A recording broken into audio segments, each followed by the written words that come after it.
o maior time do Brasil? Qual é o melhor time do Brasil? E na história, qual é o time mais relevante da história do futebol? São essas dúvidas e essas controvérsias que vamos falar nesse programa que dava um bom, hein, Luiz? Estou aqui com o Luiz, o analista leigo. Dava um bom polêmicas vazias lá do Formiga, lá do TNT, né? Não, fala sério, seja bem-vindo. Com certeza, Luan, assunto bem polêmico aí, boas discussões que nós podemos ter sobre grandes times brasileiros. Eu acho que em outros países do mundo não tem tantos times relevantes assim, igual no Brasil, que nós temos essa discussão. A gente vê na Espanha que tem muito Real Madrid e Barcelona ali dividindo, tem esse debate, o Atlético de Madrid correndo bem por fora, na Itália é Inter de Milão, Milan e a Juventus dominou uma era, o Milan dominou outra era, a Inter de Milão um pouco menos. Inglaterra também é um pouco mais cíclico, como a gente citou aqui, mas acho que igual ao Brasil não tem, assim, em relação a times muito parelhos, esse equilíbrio acho que é mais aqui no Brasil mesmo. Eu acho que assim, fora do Brasil, se você quiser criar uma polêmica, você cria, se quiser. Mas se você for apontar, você sabe. Você vai na Argentina, o maior é o Boca. Você vai na Espanha, o maior é o Real Madrid. Você vai na Alemanha, o maior é o Bayern de Munique. Você vai na Itália, o maior é o Milan. Em qualquer critério, você pode botar critério título, vai dar isso. Critério grandes contratações, vai dar isso. Critério torcida, vai dar isso. Critério audiência, vai dar isso. Então, é complicado. Aqui no Brasil existe um movimento que começou nos últimos 6 anos, na minha opinião, que alguns times diminuíram de tamanho e outros times cresceram de tamanho, né? E por que eu tive essa ideia de fazer esse vídeo e convidar um cara como o Luiz, que conhece muito de futebol, de história de futebol, da atualidade e de um passado recente? Porque no último final de semana, agora, pela terceira rodada do Campeonato Brasileiro, teve um jogo entre Grêmio e Flamengo, na arena do Grêmio. E por eu morar no Sul, eu acabo acompanhando muito a mídia gaúcha e muitos influenciadores gaúchos. E os influenciadores lá do Grêmio ficaram revoltados porque o Flamengo fez um treinão, né? Ao mesmo tempo que para o Grêmio era um jogaço, etc, etc. Para o Flamengo foi um treino e os caras, tipo, ganharam com o pé nas costas. E um dos argumentos dos influenciadores era: o Grêmio é do mesmo tamanho do Flamengo e etc, etc. O que eu acho um erro e já quero começar por aí. O Grêmio, nos últimos 5 anos, por exemplo, ou lutou contra o rebaixamento ou estava na Série B. Então, não vamos se esquecer disso. Nos últimos 5 anos, o único ano, Luiz, que o Grêmio não esteve na zona de rebaixamento ou na Série B foi 2023, quando ele tinha recém voltado da Série B, né? E contratou Luiz Soares e aí brigou lá em cima. O Renato Gaúcho ganhava 1.800.000 reais por mês e pediu aumento, dizendo que ele levou o Grêmio a ser vice-campeão brasileiro, sendo que, na verdade, víamos, ficou muito cristalino, que era Luiz Soares que levava aquele time. Então, assim, a gente viveu, né? Eu, apesar de morar no Sul, eu sou baiano, a gente viveu o episódio do Grêmio chegar lá no Vitória da Bahia, por exemplo, e levar os dois jogadores praticamente de graça, os dois principais jogadores do Vitória, pagando 26 milhões de reais por Wagner Leonardo, que é uma pichincha para um zagueiro da qualidade dele, e pagar 6 milhões de reais, 1 milhão de dólares, para levar Lucas Esteves. E eu falei à época que jogar no Vitória e jogar no Grêmio hoje não tem grande diferença. E se você olhar para a tabela hoje, você vai ver que o que eu falei faz sentido. A tabela hoje, a tabela no ano passado. Entendeu? Então, assim, hoje, Luiz, eu acho que o Grêmio é menor do que o Fluminense, por exemplo. Assim, analisando o histórico recente, pode até se avaliar, mas o geral, eu não concordo muito porque o Grêmio, ele é um tricampeão da Libertadores e é um dos brasileiros assim com mais participações e mais histórias assim na Libertadores. Se você for, acho que tem até vários vídeos aí, né, de repórteres que vão para outros países e perguntam qual o time mais brasileiro mais amedrontador da Libertadores. O Grêmio sempre é um dos citados e o Fluminense bem pouco. O Fluminense e Botafogo venceram recentemente, mas como eu falei, é uma história recente, mas historicamente, em questão de relevância mesmo internacional, eu acho que o Grêmio ainda está acima do Fluminense. Embora o que eu acho que pesa muito contra o Grêmio é títulos brasileiros, né? O Grêmio, se eu não me engano, tem apenas dois ou três, acho que são 2 títulos brasileiros, e depois da era dos pontos corridos, nunca ganhou. E raramente disputa. Quando foi que a gente viu o Grêmio batendo de frente com outro time pau a pau até a última rodada para ser campeão brasileiro? Você consegue. 2023, né? Entre Então, aspas, 2023, então, né? mas Com o Luiz como eu falei, Soares. ele teve uma chance remota, mas aquele campeonato foi bem atípico, que o Botafogo liderou durante boa parte, depois foi ultrapassado pelo Palmeiras, e o Palmeiras não deu brecha para ninguém mais. Não, eu não lembro de um momento que chegou a pensar assim, pô, o Grêmio vai chegar. Ele ficou em segundo ali, mas não teve nenhum momento que a gente pensou, pô, o Grêmio vai chegar. Se o Palmeiras vacilar, o Grêmio chega. Nem se cogitou. Os protagonistas daquele campeonato foram Botafogo e Palmeiras. Então, acho que pesa muito contra o Grêmio. É isso. O Grêmio é um pentacampeão, né, da Copa do Brasil. O Grêmio em Copas, ele tem uma história muito forte, por isso que eu coloco o Grêmio ainda acima do Fluminense, porque o Grêmio em Copas, ele tem 5 Copas do Brasil e tem mais algumas finais, e na Libertadores ele tem 3. Já o Fluminense, por sua vez, tem uma Libertadores e uma Copa do Brasil. Acho que isso pesa contra, e o Fluminense também. Falando da história, né, do histórico geral, o Fluminense também tem uma disputa de Série C, o Grêmio também tem outros rebaixamentos, isso pesa contra, mas eu ainda coloco o Grêmio um pouco acima do Fluminense, mas eu também concordo que o Grêmio diminuiu de tamanho, porque nos últimos anos o Grêmio, como você bem disse aí, não tem grandes conquistas. Ganhou a Libertadores em 2017 e em 2016 ganhou a Copa do Brasil com o Renato Gaúcho e depois ficou ganhando só títulos estaduais. E no cenário nacional e internacional, o Grêmio está meio que um coadjuvante aí nos últimos 7, 8 anos. Esse argumento seu, Luiz, está muito parecido com o argumento da galera que defende que o maior time do Brasil é o Santos. Você já viu esse argumento? Ah, o maior time do Brasil é o Santos. Por que é o Santos? Ah, porque o Santos teve Pelé. Pô, o Santos é outro time que nos últimos anos diminuiu de tamanho e muito. Muito. Se o Atlético Paranaense não tivesse se atrapalhado nos últimos 2 anos com N coisas, que o Atlético Paranaense é um time que depende de uma pessoa, a pessoa do Petralha. Se o Atlético Paranaense não tivesse atrapalhado tanto devido aos problemas de saúde do Petralha, o Atlético Paranaense hoje seria maior que o Santos. Porque o Atlético Paranaense veio se estruturando, contratando e vendendo muito bem. Não só vendendo, contratando e vendendo. Quem vendeu o Vitor Roque para o Barcelona foi o Atlético Paranaense. Fala-se muito do Palmeiras, mas o Atlético Paranaense pega Vitor Roque quase de graça. Vitor Roque, que era da mesma safra do Cruzeiro, do Estevão. Não sei que milagre não pegou o Estevão também. Os dois jogavam lá na base do Cruzeiro. Então, assim, o Atlético Paranaense seria hoje maior que o Santos. Quantos anos o Santos não ganha nada, nem disputa? Não passa nem perto de disputar, né? E eu cito muito o Grêmio, porque o Grêmio, cara, você olha o Grêmio jogar há uns 4, 5 anos, nos últimos 2 campeonatos brasileiros, o Grêmio tomou mais de 100 gols com Renato Gaúcho.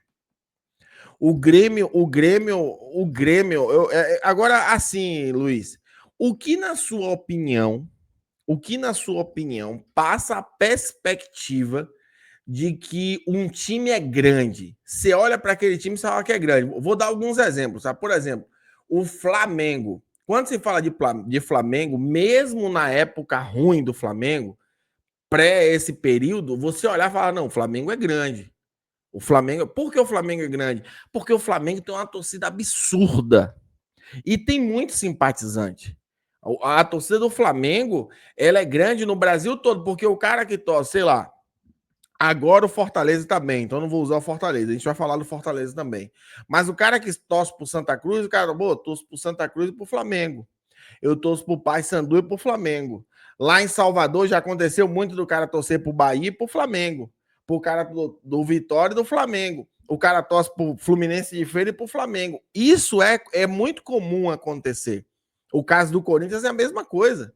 O Corinthians, ele tem muita gente acompanhando. Agora, tirando esse fator torcida, que não é todos os times que tem, por exemplo, a gente olha o Atlético Mineiro e a gente sabe que é grande. O que, na sua opinião, faz com que a gente olhe para o Atlético Mineiro e fale é grande e que outras partes do Brasil olhem, por exemplo, para o Vitória e fale que ele é pequeno? Assim, eu acho que a análise de grandeza deve ser levada em consideração alguns critérios, né? Tem o momento, que é um deles, a história, as conquistas, né? Tem gente que quer muito definir grandeza só por título. Eu acho isso um equívoco, porque vou citar um exemplo aqui. Pô, o São Paulo é um grande campeão, mas há quanto tempo também o São Paulo, que pode ser um também dos citados que diminuiu o tamanho, não ganha títulos expressivos? O São Paulo acho que ganhou o tri brasileiro, né, de 6, 7 e 8, aí depois dali ele ganhou uma Sul-Americana em 2012 que jogou só meio tempo, e ganhou a Copa do Brasil em 2023, pegando um Flamengo em crise, um Corinthians em crise e um E se Palmeiras em crise esgoelando, naquele né, Luiz? momento. E se esgoelando. Então, dois títulos que não são dos maiores títulos que os maiores títulos são brasileiro e Libertadores, né? Aí corre por fora a Copa do Brasil e a Sul-Americana mais atrás ainda. Então, o São Paulo ganhou dois desses que não são os títulos top de linha. Então, dá para considerar também que o São Paulo é um desses. São Paulo tem uma grande história, tem uma grande torcida também, tem uma camisa muito forte. Acho que dá para analisar a estrutura do clube e muito também, muito a relevância midiática, não que seja a mídia forçando, mas tudo que aquele time faz reverbera no Brasil inteiro, como você citou o Flamengo aí. Por exemplo, se acontece no Flamengo uma briguinha de vestiário, é notícia a semana inteira, porque tá todo mundo interessado em ver. O torcedor do Flamengo e o torcedor que é anti-Flamengo quer ver o Flamengo na crise. E o Corinthians também é outra coisa, que quando tem alguma notícia mínima, uma notícia que se fosse, por exemplo, uma notícia que se fosse no Grêmio, uma coisa é no Grêmio, outra coisa é no Corinthians. No Corinthians, uma contratação de um jogador mediano repercute muito, no Grêmio às vezes ninguém fica nem sabendo, às vezes você vai assistir um jogo ali, oxe, esse cara tá no Grêmio? Eu acho que isso diz muito sobre a grandeza de um clube. Ô Luiz, deixa eu te interromper só para fazer um parêntese, Sim. né? Foi contratado o Luiz Soares e o Grêmio contratou o Luiz Soares, um dos maiores centroavantes do continente sul-americano dos últimos 10 anos, pelo menos. E eu tenho certeza que tinha gente que não sabia que o Luiz Soares estava no Grêmio. Então, e a maioria, assim, dos que sabiam, a maioria dos que sabiam era muito mais pelo Luiz Soares do que pelo próprio Grêmio, porque você imagina o barulho que ia ser o Luiz Soares no Corinthians, no Flamengo, até mesmo no próprio Vasco, que em questão de relevância nacional tem um pouco mais de repercussão. Embora o Vasco também seja um daqueles que a gente pode citar aqui que diminuiu de tamanho, E acho que muito. até sobre pesquisa também a torcida tá perdendo impacto, que o Vasco vive um século, né, bem ruim. O Vasco depois de 2000 ganhou só a Copa do Brasil em Não, 2011, não foi? 2012 estava bem. 2012 disputou pau a pau com o Então, Corinthians ali as então isso que eu tô falando, semifinais e foi. depois de 2000 ele só ganhou a Copa do Brasil em 2011, foi aquele mesmo ano que ele foi vice pro Corinthians e foi aquele único ano, assim, foi uma exceção. Depois daí é só o Vasco brigando para não cair, fora 4 rebaixamentos e 5 vezes ele disputou a Série B, porque teve um ano que ele não conseguiu o acesso, ele ficou, jogou 2 anos seguidos a Série B. Então o Vasco diminuiu até demais, porque o Vasco no início dos anos 2000 era um gigantesco e agora é um grande clube ainda é um grande clube. Então eu acho que é nessa perspectiva aí, você analisa a estrutura que o clube tem, você analisa o nível de impacto midiático que ele tem. Como eu falei, não é a mídia forçando para esse time ter a relevância, é qualquer notícia desse O clube, o tanto que interesse vai público. repercutir, o interesse público, eu acho que isso deve se levar muito assim, em consideração. Tanto que a gente fala, os patrocínios vão ter mais interesse em expor suas marcas em determinados clubes, justamente por isso, porque qualquer notícia aí vai, bomba, tal time acerta a contratação de tal jogador, já aparece a camisa, já aparece com as marcas, e isso é bem mais interessante para as empresas divulgarem os seus negócios, né? Uma coisa que eu acho que aumenta a percepção, tá? Alguns fatores, tá? Eu vou dar alguns fatores que são intangíveis. Não tem como a gente aferir se é muito ou pouco, mas é claro que é. Um dos fatores é você conseguir contratar grandes estrelas, ok? Tem jogador que você pode pagar quanto for, o cara não vai jogar naquele time. Eu vou dar um exemplo. Eu venho batendo na tecla várias vezes que o Vitória deveria fazer um projeto grande lá dentro e contratar dois jogadores que são oriundos da base do Vitória estão ainda em condição de ajudar o time e seria um boom nacional e ajudaria a alavancar muito a imagem do time. Posso São interromper eles, só para Davi dar um Luiz. exemplo rápido? Hã? Um exemplo rápido. O Cruzeiro fez um péssimo projeto esportivo, mas em relação a questões midiáticas foi excelente. Gabigol estava embaixo, mas Gabigol é um cara que mediaticamente vende demais. Dudu é O outro. Flamengo O fez Cruzeiro, Gabigol, né? então, o Cruzeiro tá mal tecnicamente dentro do campo, mas o que eu tô vendo de notícia do Cruzeiro esse ano é uma brincadeira. O tanto que aumentou do ano passado para cá, Claro. justamente por conta dessas contratações. E já foi anunciado, inclusive falando do Cruzeiro, que você falou aí, que a marca do Mercadinho BH já dobrou de tamanho. Já está valendo mais, o mercado tem vendido mais porque aparece mais também, né? Imagina lá em Minas Gerais. Era uma propaganda ou outra, agora todos os programas esportivos, debate, está aparecendo o Gabigol com a camisa, tá falando, o Pedrinho também tá aproveitando, e isso que a mídia fala que é ruim dele aparecer para dar entrevista, ele tá aproveitando também, porque ele aparece, o mercado dele tá sendo falado, então assim, contratar grandes estrelas, eu tava falando do Vitória, se o Vitória trouxesse Davi Luiz e Hulk, a dupla que foi formada na base, um na defesa e um no ataque, e fizesse um trabalho de marketing, botasse esses caras outdoor pela cidade, etc., não ia ter um jogo do Vitória vazio, o estádio, né? Eu acho que esse é o ponto também. Eu gosto de lembrar, quando eu vejo falar assim, pô, esse time é grande, o Boca. O Daniele De Rossi estava lá na Itália, o cara já ia se aposentar da Roma, não queria mais saber de futebol, recebeu proposta de N clubes, N. Recebeu proposta de Premier League para jogar na própria Itália, para jogar na Espanha, o cara não quis jogar em lugar nenhum. O cara foi chamado para jogar no Boca e ele mesmo falou: eu vou jogar 6 meses no Boca porque eu quero viver a experiência de La Bombonera. O cara jogou Libertadores por causa do Boca. Então, essa gana do cara, não, eu quero jogar naquele time, sabe? Isso aí para mim também dá uma sensação de grandeza. O time é grande quando o time tem isso.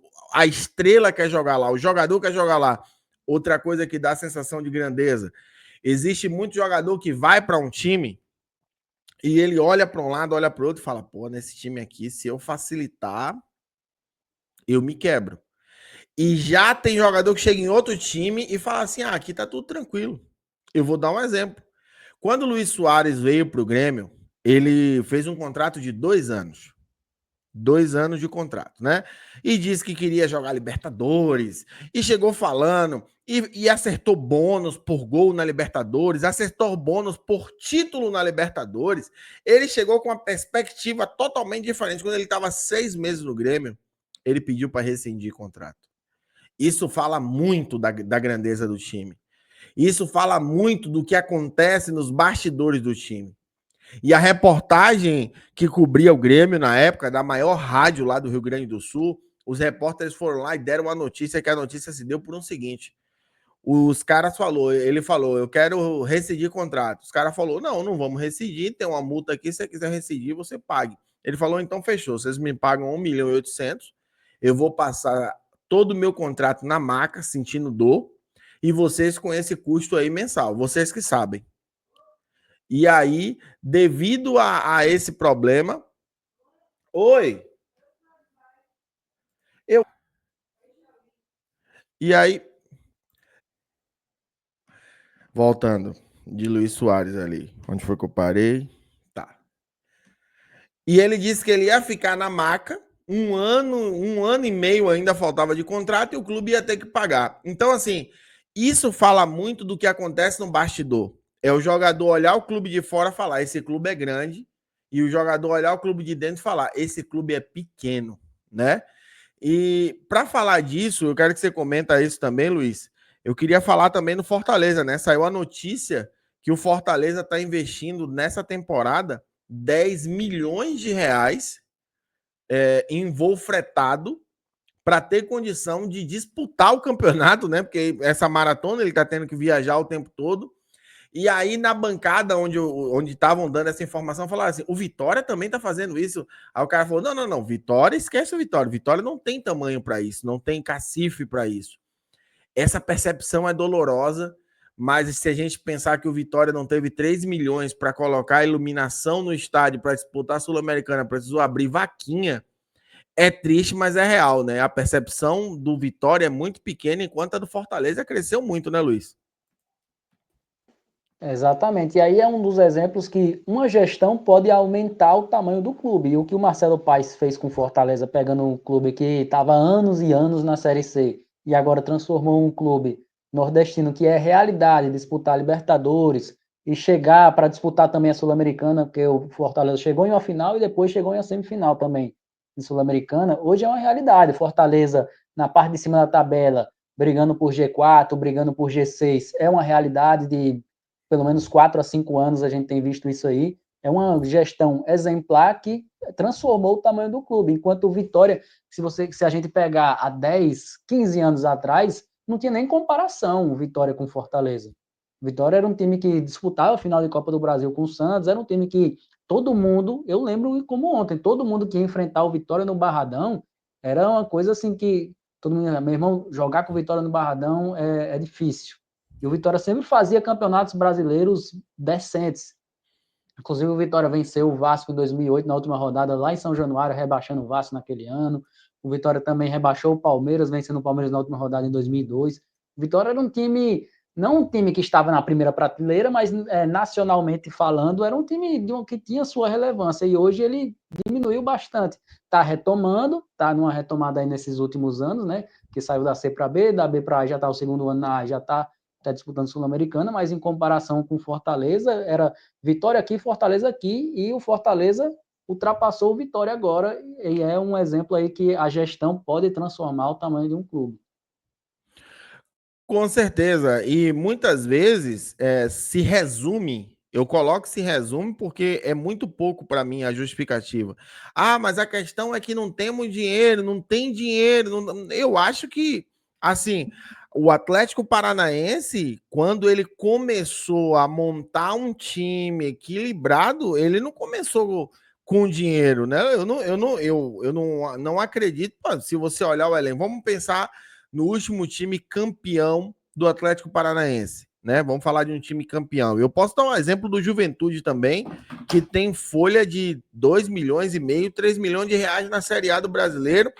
Fez campanha melhor do que o Vitória no ano passado com essa folha e tá fazendo campanha melhor do que o Vitória esse ano, inclusive ganhou do Vitória lá em Caxias com essa folha. O Vitória tem uma folha bem maior do que essa. Porque assim, ó, vamos falar do Atlético Paranaense. Bruno Guimarães, que não era ainda o Bruno Guimarães. Rafael Veiga, emprestado do Palmeiras. Rony, trazido do Japão, era um jogador que ninguém conhecia aqui no Brasil. Pablo, que era um jogador que ninguém conhecia aqui no Brasil. No gol tinha o Everton, que depois foi para o Palmeiras também. No gol, se for falar de goleiro do Atlético Paranaense, os caras teve o Everton, depois Santos, depois Bento. E venderam até o reserva, o Léo Link foi embora também pro Botafogo. Então, se for falar de goleiro, E o aí se atual você... goleiro, e o atual goleiro é da seleção sub-20, o Mikael, que pega muito também. Tem tudo Pois para ter um é. grande futuro, é outro. Então, assim, Luiz, hoje eu olho pro Atlético Paranaense, ele é maior do que o Vitória, ele é maior do que o Grêmio, na minha opinião. Ele é maior do que, sei lá, cara. Fala aí outro time que você acha ele maior e comenta um pouco também sobre isso. Olha, o Atlético Paranaense, que você citou aí, teve até seu momento também no início dos anos 2000, que foi campeão brasileiro em 2001, e também não era uma época que o Atlético era rico e tal. Foi vice da Libertadores em 2005, né, perdendo para o São Paulo na final, isso porque tiraram o mando de campo dele na final, que teve que jogar no Beira-Rio. E ele foi vice-campeão agora da Libertadores também, recente, perdendo para o Flamengo a final, ganhou 2 Sul-Americanas, ganhou a Copa do Brasil em 2019, revelou o Renan Lodge também, que você citou o Bruno Guimarães, na época teve o Renan Lodge, o Léo Pereira, que hoje está no Flamengo, alguns nomes, assim, que vem surgindo lá no Atlético Paranaense. A gente pode citar aqui que o Atlético Paranaense chegou um momento que ele ultrapassou o Botafogo, mas depois do ano que o Botafogo teve, né, na temporada passada, ganhando o Libertadores e Brasileiro, eu acho que o Botafogo retomou esse tamanho. Esses últimos anos, o Botafogo tem disputado o Brasileiro em 23 e vencido tudo que venceu no ano passado, e o Botafogo está novamente assim nas primeiras páginas dos jornais, está também na primeira prateleira do futebol brasileiro, ele retomou essa posição, e principalmente depois que o Atlético Paranaense caiu. Mas foi um momento ali que o Furacão chegou a passar. A gente falava muito mais em Atlético Paranaense do que em Botafogo, ali em 2019, 20, 21 e até 22. Aí em 23 o Botafogo começou essa retomada. Agora o Juventude, o Vitória que eu tava falando, teve uma receita para esse ano de 174 milhões de reais para o futebol, 174 milhões. Eu busquei informação aqui, ó, o Juventude tem 80 milhões para fazer futebol esse ano. Eu acho que o que falta muito no Vitória, por exemplo, é gestão. O que falta muito é gestão. Agora, Luiz, o Botafogo foi um bom exemplo que você trouxe, né? O Botafogo tinha ficado para trás, né? Muito para trás, mas retomou virando o SAF, John Texton injetando. Porque assim, é a mesma coisa. Uma vez eu fiz um programa aqui com Leiró, que fala do Bahia, e ele me disse que o Grupo City chegou, mas alguns jogadores não queriam vir para o Bahia e etc, etc. Mas os caras aceitaram jogar no Botafogo, né? Imagine você pegar um técnico como Arthur Jorge, um europeu, português, que ele treinou sempre times lá em Portugal, beleza, mas o cara tá na Europa. E, independente de qualquer coisa, o cara tá na Europa. A estrutura para o Textor conseguiu convencer esse cara a vir para o Rio de Janeiro treinar um time que, sei lá, 2 anos antes estava na Série B, né? Que o destaque era Chay. Então, assim, eu acho que o Botafogo também tem essa percepção de grandeza pela história e conseguiu recuperar seu lugar também com resultado esportivo. Agora, o Fortaleza, cara, eu não sei o que é que falta pro Fortaleza, Luiz. Eu acho que falta o título. Eu sei, o título, ok. Mas o Fortaleza, me parece que sempre que ele vai lá e ele dá um all-in, ele contrata lá, sei lá, bons jogadores, tipo, vamos falar desse ano, vai. Esse ano ele trouxe Paul Fernandes, ele trouxe Daverson. Eu imaginava que o Fortaleza ia demonstrar um futebol que, sabe, inquestionável. Pô, o cara já vem com conjunto, já vem com time com muitos operários ali, traz umas estrelas para. Ano passado já tinha trazido Marinho, mas pô, Marinho também é um jogador. Aí tinha trazido também o Santos lá, o goleiro, que era do Atlético Paranaense, estava no Flamengo. Aí esse ano também trouxe Davi Luiz e tal, mas parece que sempre que dá esse all-in, não vai. Parece que dá mais certo com os jogadores mais anônimos, menos midiáticos, e quando contrata esses caras, parece que alguma coisa acontece que trava, Luiz. É tipo no FIFA, quando você contrata muito craque no time, o jogo fica impossível. Parece que com Fortaleza acontece um negócio parecido, velho. Pois é, e a gente tem visto assim também nos últimos anos, por mais que, como eu citei aqui, o Fortaleza está figurando sempre na parte de cima da tabela, mas tem seus momentos de crise.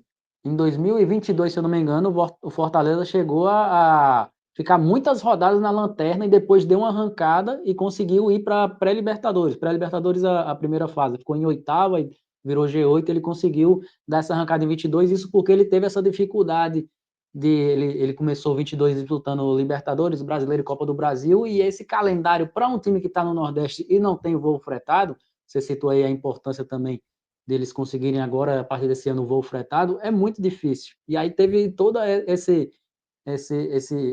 como é que fala a palavra? Essa dificuldade mesmo, o Fortaleza ficou na lanterna, depois o Vojvoda arrumou o time deu uma arrancada e sempre tem. Ano passado também, o Fortaleza se classificou na Copa do Nordeste, na Bacia das Almas, fazendo só 8 pontos, porque o grupo que ele estava junto com o Bahia era o grupo mais fraco, e ele ficou em segundo com 8 pontos, enquanto no outro grupo, times com 14 pontos não se classificaram. Aí no final, Fortaleza conseguiu terminar o brasileiro na quinta posição, se eu não me engano, ou foi quinta ou foi quarta, não foi ano passado, e e ainda terminou sendo campeão da Copa do Nordeste.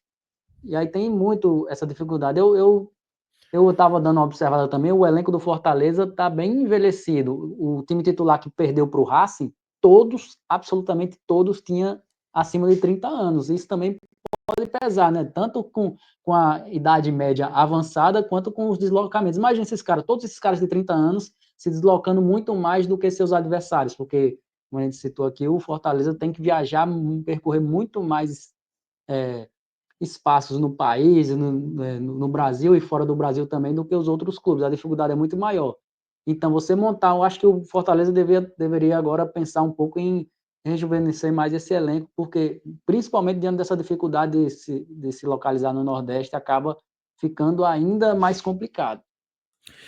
E o Fortaleza não é mais um time pobrezinho, não, viu? A receita do Fortaleza em 2025 é uma receita histórica de 387,3 milhões, quase meio bilhão, e desses 118 milhões direcionados só para o futebol, ou seja, é quase a receita total do Vitória só para o futebol.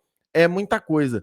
E bom, aqui no futebol brasileiro a gente está vendo alguns projetos, como o projeto do Red Bull Bragantino, Luiz, que de cara acertou muito, com muitos jogadores. Era um time que tinha, por exemplo, Léo Ortiz, Lucas Evangelista. Lembra aí outros jogadores aí? Elinho, Claudinho.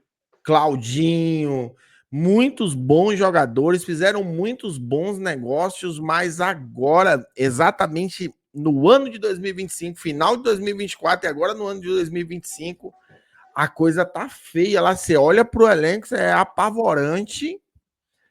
E parece que. Será que a gente vai ter o time lá do Energético jogando na Série B, velho?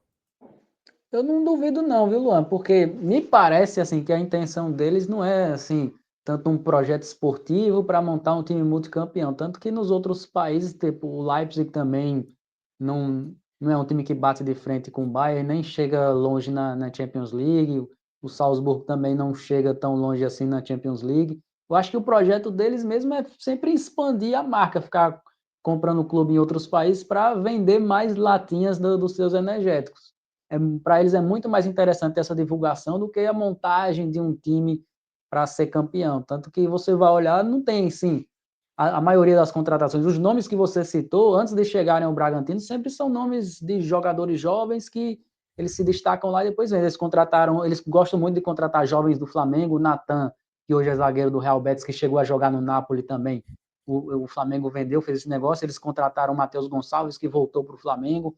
Eles gostam muito de fazer esse movimento, contratando alguns jovens para até lucrar também em cima disso. Mas Inclusive, eles têm lucrado, né, Luiz? tem Eles lucrado. venderam o Léo Ortiz bem, eles venderam o Claudinho muito bem, por uma bala. Eles venderam quem mais? Me lembra? Eles venderam o Elinho muito bem. O próprio Eles Fabrício Bruno saiu de lá para o Flamengo, né? Foi, sim. na época, acho que foi 15, 16 milhões, numa época que não estava tão inflacionado assim.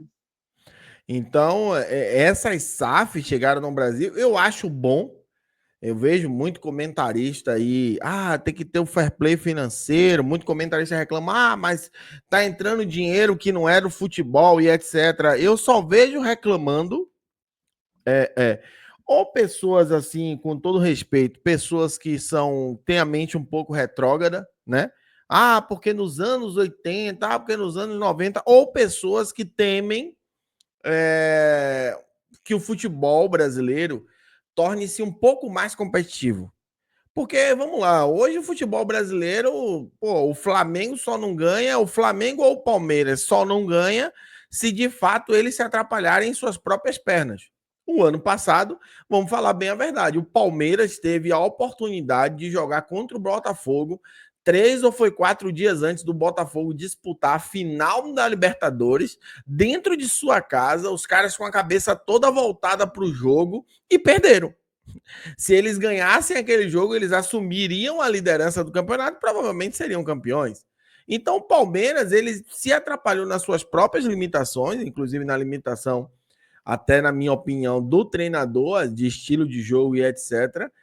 Mas não foi por causa dos outros. Então, assim, se você começa a ter mais Botafogos, mas o Botafogo é de um dono e o dono não dá atenção, não sei o que. Meu amigo, eu queria alguém que não desse atenção ao meu time, como o Textor dá ao Botafogo. O Botafogo ficou sem técnico não sei quanto tempo, ficou. Mas o trabalho não deixava de ser feito. Não deixou de contratar lá o Jair do Santos porque estava sem técnico. Não deixou de contratar o Arthur porque estava sem técnico. Qual é o treinador que vai falar assim, esse Jair aí, não sei, o melhor zagueiro do Brasil na atualidade, né? Não sei. Talvez ele não seja tão bom. Não vai ter isso. Arthur, um ponta direita, rápido, de perna esquerda, bate bem, o cara vai falar que não? Nenhum time, nenhum treinador ia falar isso. Então, assim, o trabalho estava sendo feito. apesar de não ter jogador. O que é que você acha?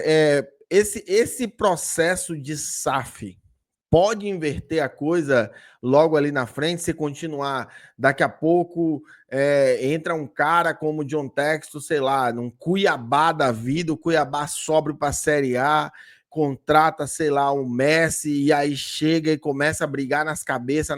O próprio o Cruzeiro pode acontecer isso daqui a pouco, né? Começar a brigar nas cabeças, começar a incomodar e vai ser um problema, né, Luiz? Eu acho que a relação do fair play financeiro deveria ser muito mais assim, para evitar que os clubes deem calotes em outros clubes, como aconteceu ano passado, Corinthians e Cuiabá, Atlético Mineiro também, que também não pagou o Cuiabá. Eu acho que deveria ser para evitar, para que os clubes tenham gestões mais responsáveis do que impedir investimentos de dinheiros que não venham do futebol. Eu acho que não vejo assim como grande problema é essa questão de o Red Bull botar dinheiro no Bragantino, o Textor botar dinheiro no Botafogo. Eu vejo o problema de não fazer uma regulamentação e o clube ficar contratando sem pagar, ficar botando jogador para jogar com 3 meses de salário atrasado. Eu acho que a regulamentação deveria existir mais nesse sentido. E a SAF, o único problema assim da SAF é que nem toda a SAF é garantia de sucesso. E aí, muitas vezes, o torcedor pode ficar com as mãos abanando, como foi o caso do Vasco. Mas ali o Vasco conseguiu reverter com o Até Pedrinho. nisso o Vasco é azarado, né, Luiz? Pois é, então. Acho que o Coritiba também é uma SAF que O não diz a que Figueirense veio. também. Figueirense é uma SAF. Nem toda SAF, porque existe empresa de sucesso e existe empresa que vai à falência. Então, tem esse risco também, né? SAF não é receita de sucesso, mas na maioria das vezes, por exemplo, no caso do Botafogo, melhorou, no caso do Cruzeiro, melhorou até mesmo com o Ronaldo, que muita gente reclama, mas o Ronaldo pega o Cruzeiro brigando para cair para a Série C e retoma, traz o Cruzeiro de volta para a Série A. E na maioria dos casos, principalmente nesses clubes que estão à beira da falência, é uma saída, né? Eu acho que o pessoal criticou muito o Ronaldo, principalmente o torcedor do Cruzeiro. Eu acho que, assim como o torcedor do Cruzeiro que criticava o Ronaldo, era meio que o cara do Grêmio dizendo que o Grêmio é do mesmo tamanho do Flamengo, né? O Ronaldo, para mim, fez uma ótima gestão, trouxe ótimos jogadores, tá? Dentro da realidade, nenhum era estrela, nenhum era fenômeno, mas eram bons jogadores. E não dava para fazer nada diferente daquilo, porque o time estava caindo para a Série C. Com dívida de milhões e várias exigências judiciais, tendo que todo dia apagar um incêndio diferente. Não é simples. Luiz, para a gente fechar, vamos falar desse Palmeiras. O Palmeiras que muitos anos vem aí tentando conseguir essa percepção de grandeza como tem o Flamengo e o Corinthians, por exemplo. E eu não sei, por mais que ganhe títulos, por mais que apresente resultados e taças, eu acho que existe uma antipatia natural com o Palmeiras. Tudo bem, eu sou corintiano, eu posso estar falando isso por mera rivalidade, mas o Palmeiras ganha um título, cara. Às vezes fala-se do jogador do Flamengo com a unha encravada, do adversário que perdeu, do Neymar na balada, mas não se dá tanta importância ao título que o Palmeiras ganha. Eu tô certo ou eu tô contaminado pela rivalidade? Não, assim, óbvio que muitas vezes as notícias sobre Flamengo e Corinthians reverberam muito mais do que as do Palmeiras, mas se a gente for comparar o que era o Palmeiras há 10, 15 anos atrás e o que é o Palmeiras hoje, eu acho que ele aumentou muito, muito de tamanho, tanto em questão esportiva, que o Palmeiras passou a ser muito mais vencedor, quanto em relação à questão até midiática mesmo. Hoje em dia, é uma opinião minha, eu tenho mais interesse em assistir um jogo do Palmeiras do que assistir um jogo do São Paulo, por exemplo. E eu, como criador de conteúdo também, os vídeos sobre Palmeiras dá muito mais visualização do que os vídeos sobre São Paulo, por exemplo. Mas pera aí, vamos lá. Você tocou em um ponto bom pra gente fechar. Hoje, por qualidade de futebol, você assiste um jogo do Palmeiras por qualidade de futebol e curiosidade, ou você assiste o Cruzeiro? Curiosidade, eu assistiria, eu ainda acho o Palmeiras. É mesmo, Principalmente cara. o Cruzeiro, a gente pode assistir, como eu falei para você, o Cruzeiro melhorou muito também em relação a questões midiáticas que eu até citei aqui. Inclusive, eu estou fazendo muito mais vídeos sobre o Cruzeiro do que eu fazia ano passado, 2023, que hoje o vídeo sobre o Cruzeiro é muito mais tranquilo de fazer e tem um alcance muito maior. Agora, o Palmeiras também é muito bom. Tipo, por exemplo, vou dar um exemplo aqui. Está acontecendo um jogo Palmeiras e vamos lá, Palmeiras e Atlético Paranaense. Não, Atlético Paranaense é até um time grande. Vamos pegar um time médio assim. Cuiabá. Palmeiras e Cuiabá, e no mesmo momento está jogando São Paulo e pega um time assim e América Mineiro. O interesse em assistir do Palmeiras, acho que da maioria do público brasileiro, pelo Palmeiras estar sendo um time que está na primeira prateleira nos últimos anos, o interesse do público hoje está maior no Palmeiras. Por mais que o São Paulo tenha mais torcida e tenha até mais títulos historicamente, títulos internacionais, né? Porque nacionais também é outro ponto que para mim pesa contra o São Paulo, é que o São Paulo tem 6 brasileiros e só uma Copa do Brasil. O São Paulo tem 7 títulos nacionais. Eu tenho uma grande dificuldade de falar assim que o São Paulo é o maior time do Brasil, sendo que no Brasil ele está longe de ser o maior campeão dos títulos aqui da nossa terra. Já o Palmeiras tem sido campeão e tem. Mas quando você fala de maior time do Brasil, quem é que você colocaria hoje? Rapaz, eu acho que eu ficaria, como eu falei para você, é muito cíclico. E hoje eu ficaria entre Flamengo e os times de São Paulo, tanto com Palmeiras e o próprio São Paulo. Um negócio aqui, como eu falei para você, o São Paulo perdeu muito O prestígio. o prestígio pelos últimos anos deles. Mas é muito O difícil Brasil tirar é é tão muito difícil grande. até tirar, por mais que o Corinthians esportivamente esteja mal, é muito difícil tirar o Corinthians dessa disputa. O Brasil é tão grande que às vezes é difícil você definir o maior time de cada região. É, Se a gente pegar, se a gente juntar o Nordeste, por exemplo, vai, é difícil a gente dizer qual é o maior time do Nordeste. Existe várias torcidas que botam lá a faixa, maior time do Nordeste, etc. Se você vem para o Sul, é difícil definir quem é maior, Grêmio, Inter, Atlético é. Paranaense, quem é maior. Se você vai para ali para o Centro-Oeste, quem é maior? Flamengo, Palmeiras, Corinthians, Santos, São Paulo, Fluminense, Botafogo, Vasco. Vasco com certeza não. Mas é difícil definir regionalmente. Aí, pô, e sem falar em times que têm sim alguma tradição no futebol brasileiro que nem apareceu aqui, como Goiás, como lá atrás o Brasiliense, como o Guarani lá em São Paulo. Nem apareceu aqui o Criciúma que estava na Série A no ano A passado. própria Ponte Preta que disputou Série A vários e vários anos, disputou até final sul-americana, né? Ponte Preta sempre figurava ali na Série A até pouco tempo atrás. O Avaí daqui de Santa Catarina também. Então, você vai. Olha o time que eu vou falar agora, que a gente nem mencionou aqui, nem teria como. Santa Cruz, eu até mencionei. Santa Cruz, Paysandu, o Remo. O Remo, meu amigo. O Remo. O Remo tem muita história para contar, tem muita coisa importante que o Remo fez, mas hoje em dia, infelizmente, praticamente não existe. É isso. E agora no cenário aí, devido à SAF, tá aparecendo muita coisa, né? O Amazonas ano passado parecia que ia ser um time sensação e não foi, mas apareceu, né? E às vezes um time sensação desse consegue, às vezes, mais vitrine do que um time já histórico, né? Tem o Joinville também aqui em Santa Catarina. Você pega o. Quanto tempo a gente não fala do Santa Cruz, né? A gente veio falar do Santa Cruz esse ano devido a o grande Thiago Galhardo que falou aquela loucura lá, né? Mas enfim, Luiz, muito obrigado, tamo junto. Onde é que a galera te encontra? Dá seu recado aí. É isso, Luan. Mais uma vez foi um prazer participar aqui de um conteúdo nesse grande canal maravilhoso Golaço Debates. Galera, vai se inscrevendo aí no canal, deixando o like sempre. E para me acompanhar nas redes sociais é só Analista Leigo no TikTok ou no Quai e no Instagram Leigo Analista. Tamo junto e até a próxima. Tamo junto, até a próxima. E bom, estamos gravando aqui antes do jogo do Real Madrid. Tava cuidando do relógio aqui. Começou, Luiz. Vamos correr que vamos ver se o Real Começou, vamos Madrid vai correr. fazer esse milagre aí. Vamos É ver, essa nóis. remontada vai acontecer. Valeu, Luan. Valeu, pai.